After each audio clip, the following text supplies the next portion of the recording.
People, I'm Shaggy, the Opinionated Hippie, continuing my deep dive into Tom Waits' All Things catalog. Today, my 15th review, his official number 12 release, 1993's The Black Rider, inspired by, based on, loosely following a play called Der Freischütz, I believe is the name of it, some sort of Faustian bargain involving bullets involved in there, I believe. I am not familiar with either the Tom Waits play or the original German from which it is inspired, but is that right? From which it is inspired.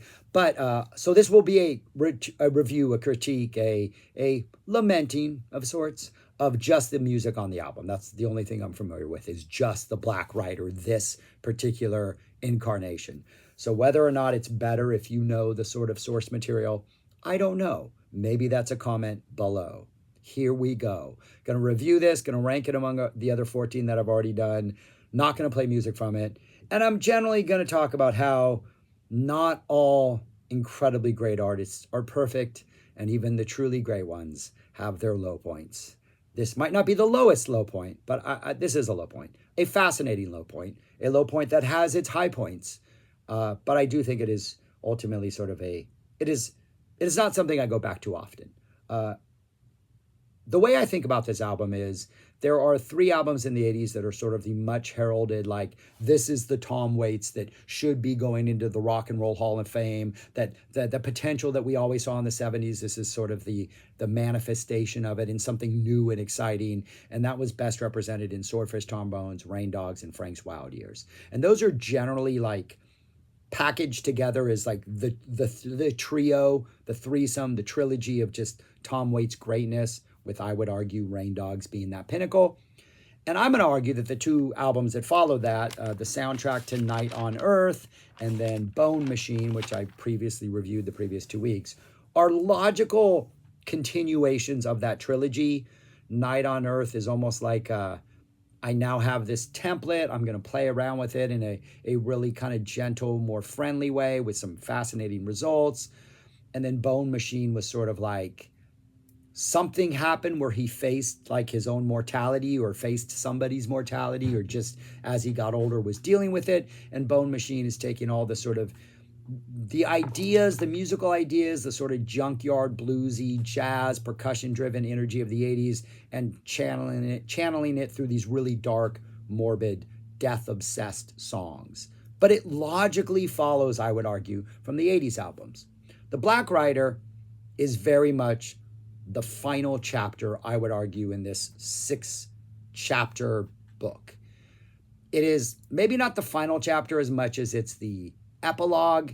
It's maybe not even the epilogue as much as it's like the notes at the end, or maybe the book gets released and then later they re-release it with a bunch of parts that didn't quite make the original book, but now here they are in this final chapter and they don't really flow well together. You can see the cohesion that's supposed to be there, but because, they were not ever put in the book, they're just disjointed. That's kind of the way the Black Rider list sounds to me. It very much sounds like a bunch of ideas that maybe were considered in the earlier years, and that's not what this is. This is music written for this play. But musically, and the sort of over-the-top performances on some of these songs, the very theatricality of some of it, almost sounds like none of this stuff would have passed muster on those first 5 albums, and it would have been like, no, that's too over the top, that's too dark, that's too indulgent. But here it's like, no, we're going to indulge in these things and really just put out this album of adventurous ideas, but a lot of it, because there's something lacking in a lot of these songs. It just doesn't have quite that magic that I think the first 5 albums all did. But there are highlights for sure. But I think too many lowlights, a lot of instrumentals, and I think the end of the album is kind of weak. And it's long. It's like close to an hour, and so it does feel like it drags on, especially because I think one of the most like, oh, this is way too indulgent type songs is like towards the end, and it's like one of the longer songs on the album, and it's just like, okay, this is going on too long. But there are good moments. But part of the problem of this album is the sequencing. The first 2 songs, I think one of the great things about almost every Tom Waits album is the first song almost sounds like an introduction, like the opening credits. They set the tone for the movie. You know what the vibe is going to be. It seems like a lot of his opening songs do that, and they're really good songs on their own, but they also provide this service. The first two songs provide this service. Lucky Day Overture starts off with the ladies and gentlemen, human oddities. And then Tom Waits describes a bunch of human oddities. It's this really over the top carnival barker performance, and it really does seem to welcome you in. Come into the tent for the next 50 minutes. You know, all kinds of morbid stuff's going to happen. It fits the tone of the album. The second song, The Black Rider, mentions the Black Rider, and it's really over the top. There's like this Mel Brooks almost, I don't know, German, Eastern European weird accent that's going on here that keeps reminding me of like a Mel Brooks character, but a Mel Brooks character played by Mel Brooks. But it also feels like it could be the opener. And it almost is like, it gives this album this sort of like, we had these two openers for these two ideas, didn't know which one to do, so I'm just going to throw them both here. And that usually is not what happens on a Tom Waits album. Usually I think the continuity of the track listing is fantastic. Here, almost immediately, I'm just like, yeah. There's even like at the end of The Black Rider, have your tickets ready. It almost seems like we have two openings or a two-part opening, and for some reason it just doesn't work because both of them seem like really over-the-top theatrical performances. Like they need to be this brazen and embracing this sort of carnival-esque subgenre just because it's set for the stage, so everything's got to be bigger. I just don't think it works on the album. However, the next song, November, is incredible. Really eerie ballad with this sort of like accordion vibe. November is not a cheerful month. This is not an upbeat thing. The fact that this is not an over-the-top carnival barker performance enhances the quality of this song. It has that really kind of spooky, junkyard, low down, we just found some stuff to make percussion out of it, Tom Waits vibe that is already much needed 3 songs in, but absolutely perfect.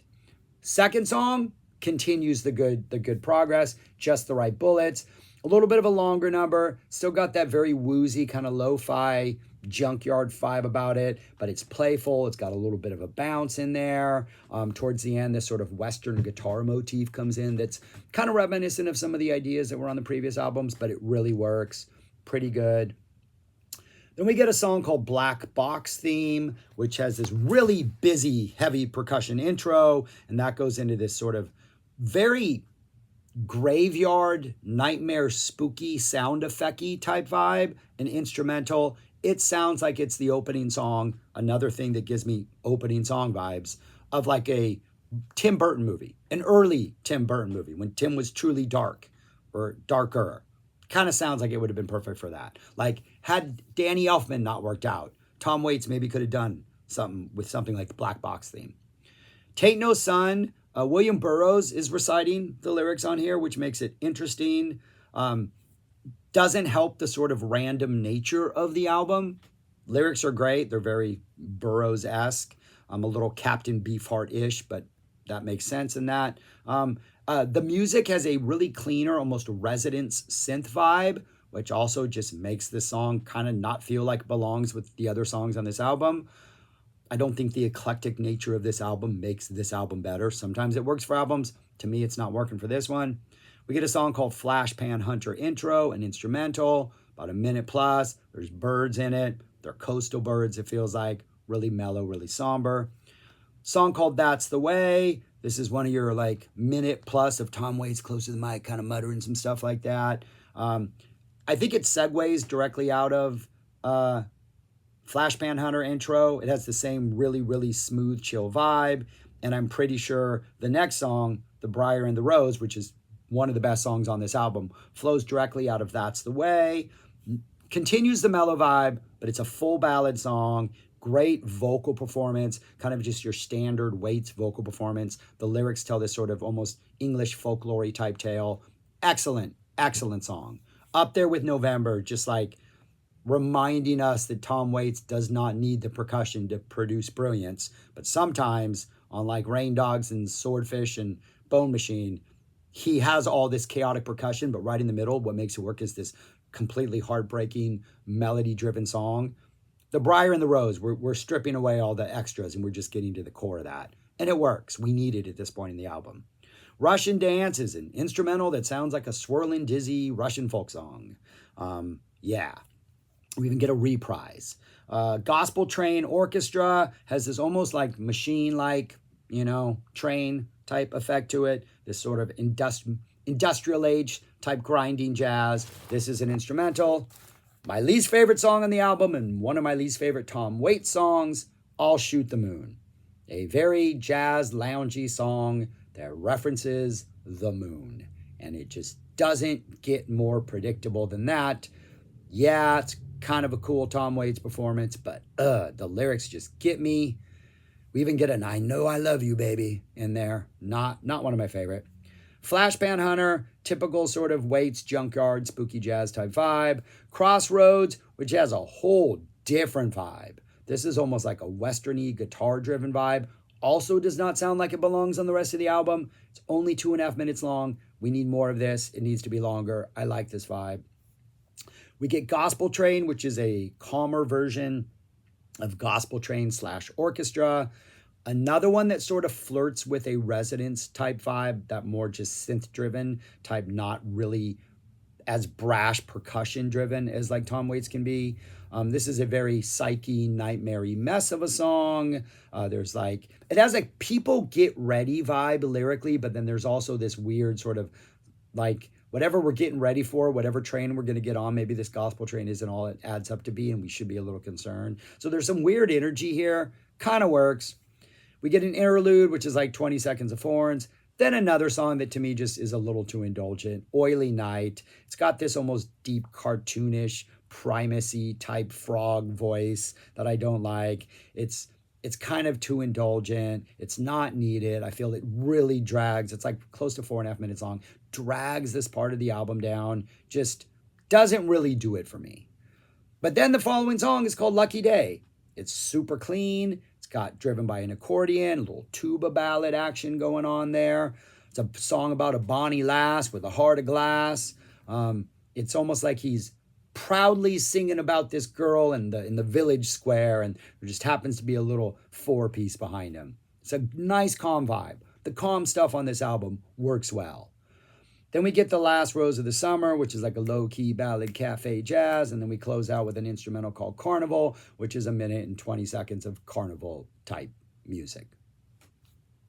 Yeah, it's a frustrating album. The highlights for me on this album are the things that highlight the things Tom Waits has always done well, and maybe he just needs to go back to doing those things well. But November, Just the Right Bullets, The Briar and the Rose, Lucky Day, the simpler stuff on this. The rest of it really seems like, hey, I've been experimenting with these heavy percussion ideas and this weird sort of funky junkyard vibe, and I've been doing that for 5 albums, but I want to get it all out of my system before I move on. This really feels like I'm getting it all out of my system before I move on to a slightly different vibe on my next album, after maybe taking a couple years and not putting out an album. But yeah, I don't listen to this much, to be perfectly honest with you. And if I had to rank it among the other 14, I have it right there, second to the bottom.